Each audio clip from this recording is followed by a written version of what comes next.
तर महायुती सरकारच्या कामकाजाला 1 वर्ष पूर्ण झालंय। वर्षभरात सरकारच्या माध्यमातून केली गेलेली विकास कामं, उपाययोजना याबाबत सर्वसामान्य लोकांनी काय प्रतिक्रिया दिल्यात त्या पाहूयात।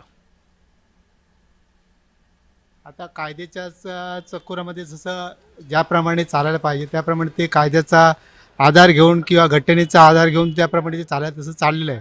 पण ज्या काय आपल्या घटनेमध्ये किंवा कायद्यात हिच्यामध्ये काय ज्या त्रुटी आहेत त्याचा काय लोक संधी साधू म्हणा राजकारणी किंवा काय लोक आहेत त्याचा फायदा घेऊन ते आपल्याला जनतेला दिसतंच आहे की याचा फायदा घेऊन काय गैरकारभार पण चालत आहेत। पण ह्याच्यात काय कायद्यामध्ये किंवा कशामध्ये काय त्रुटी आहेत ते आपल्याला आता सुधारणं पण गरजेचं आहे, त्याच्यामध्ये बदल करणं गरजेचं आहे। ह्याच्यात जर अजून बदल करणं किंवा सुधारणा केली तर अजून चांगल्या प्रकारे एक असं सरकार किंवा चालू शकतं। 6 महिन्यामध्ये जनतेपर्यंत पोहोचले जे कामं लोकसभेमध्ये माननीय देवेंद्रजी यांनी केंद्रामधून करून घेतलेली किंवा केंद्रामध्ये असणाऱ्या सरकारने म्हणजेच माननीय पंतप्रधान नरेंद्र मोदी यांची केली कामं ही जनतेपर्यंत पोहोचली। आणि त्यानंतर जो नेरेटिव्ह होता, खोटा नेरेटिव्ह, हा नेहमी सरकारच्या विरोधामध्ये जो खोटा नेरेटिव्ह विरोधी पक्ष करत होता तो नेरेटिव्ह त्यांनी पूर्ण पुसून काढला आणि त्यावेळेस 1 वर्षापूर्वी चांगल्या मताने या ठिकाणी आपलं महायुती सरकार निवडून आलं। भरपूर विकास कामं केलेले आहेत महाराष्ट्र गव्हर्नमेंटनी आणि महायुतीचं सरकार आहे।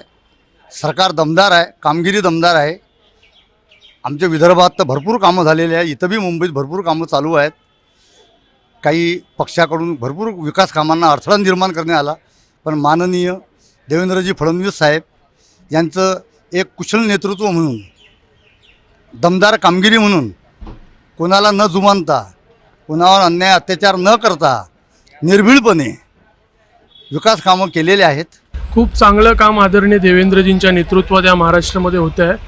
जसं की आपण पाहिलं कोस्टल रोड, अंडरग्राउंड मेट्रो आणि इतरही कामे जी महिलांसाठी, युवकांसाठी आणि आता नगरपालिकेचे निवडणुका झाले त्यामध्ये जशा प्रकारे आदरणीय देवेंद्रजींनी प्रचार केले व विरोधी पक्ष त्या प्रमाणात म्हणजे जसं सत्ताधारी पक्ष प्रचार करत होता आणि विरोधी पक्ष एका ठिकाणी बघितलं गेलं की ते लोक ॲक्टिव्हच नव्हते या इलेक्शनमध्ये।